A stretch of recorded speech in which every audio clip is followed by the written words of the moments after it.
A few, as the season starts getting going. But the main thing about launching is, number one, if you don't feel comfortable, don't go. It's as easy as that. Don't risk yourself, your equipment on a launch that you don't feel comfortable with. That's the one thing. Timing is probably the most important thing. Know how to read the surf. Watch the other guys. If you're not sure, watch the other guys launch. Check the timing, look for the gaps, because they'll be fetching a ski on the beach every day, or every time, 3 or 4 times, and then they're too tight to go out again. So I'd say timing, know your limits, and if you're not comfortable, don't go. I'd rather drive to another launch site where it's a little bit easier, where it's maybe a little bit more protected. And just speaking of that being tight, when we had that launch clinic at Etiquette, talking to one of the guys that attended, and he's been running a 6K every day, because you realize the launching clinic of coming off and the actual physicality of getting back onto your ski and fetching your ski and swimming back, how much strain that actually takes. And he's been vigilantly upping his fitness to be able to get ready for fishing, because it does take a lot. Okay, short break. Sorry, just with the launch as well. One thing I say to the guys is, like, what is the worst thing that can happen to you? Like, if you get caught by the cleanup set right in the back, are you physically capable to swim back to the surf? The ski can wash up. If you're okay with that, then try. If you're not, walk away. Because it doesn't matter how good you are, how many times you do it. I promise you, everyone gets a reality check with you. There's quite a bit to cover, and I think we're going to get one thing I can add as a tip for the guys. You know how to launch. No. Your gaff. Put your gaff. I put my gaff on backwards. The other day I hit the sand, and my gaff for some reason stood up, and it went into the nose of my ski. And when I pulled it out, I ripped the ski about that far. I just couldn't get the ski. Etiquette. A couple of things I want to mention. Like, when you're out there and everyone's paddling like this, parallel to the coast, don't be that guy that comes and paddles in front of everyone, and everyone has to stop to let you past, because you're going to irritate people. Don't sit behind people on their baits, because again you're going to irritate people. If someone catches a fish, don't race up to him to see what he's got. Keep your distance, keep an eye, get to the area, because the fish is there. There's a potential of more fish being in that area, but don't go and sit on top of the boat while he's fighting. Yeah. Guys, the worst etiquette is paddling behind someone. That also can make me mad. How do you tell them to move? You tell them to move.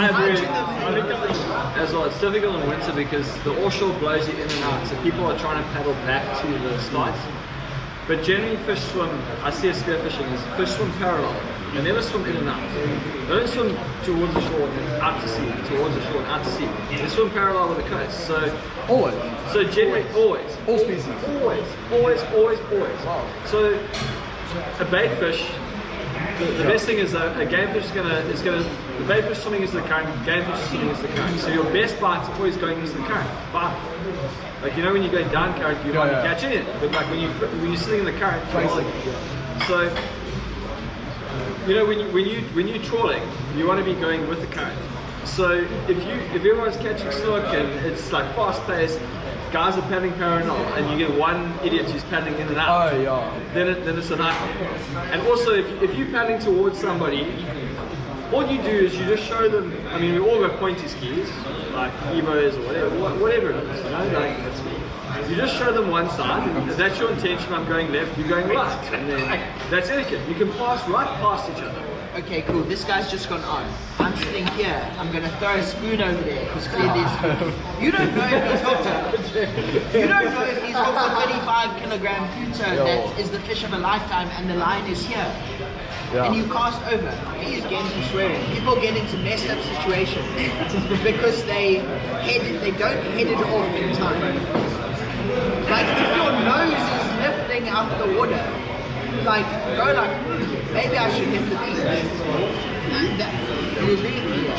Like guys paddle out into Vidal and the east is howling and they go, one more fish, and that is when you get into a dangerous situation. Sometimes you need to actually just turn around and go back to the beach. It's a dangerous situation. We're never really more than 2 Ks offshore. We're on skis that literally, they don't sink, they float to a certain level. Okay. But you need to head off dangerous situations. You need to go like, hey, maybe I'll spend 5 seconds checking for cracks before a launch. You know what I mean? a lot of the safety issues are caused by people just kind of blindly carrying on. Okay.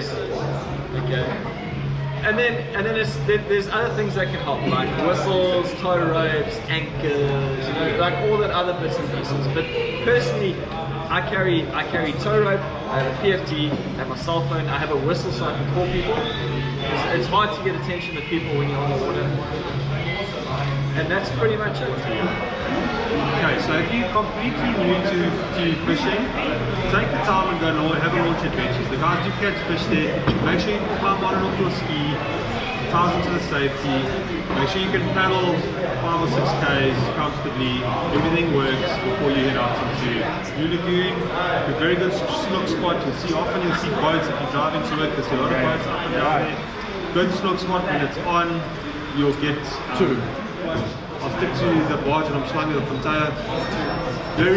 Also like a bit of a tricky launch, decent shore break, but I suppose a lot of oaks have popped their cherry on the barge. It's a nice small place to fish, live baits there. If there's a good bait, get out there. Yeah, that's what I'm saying. It's like, the barge is like Club Kenya, you always come right.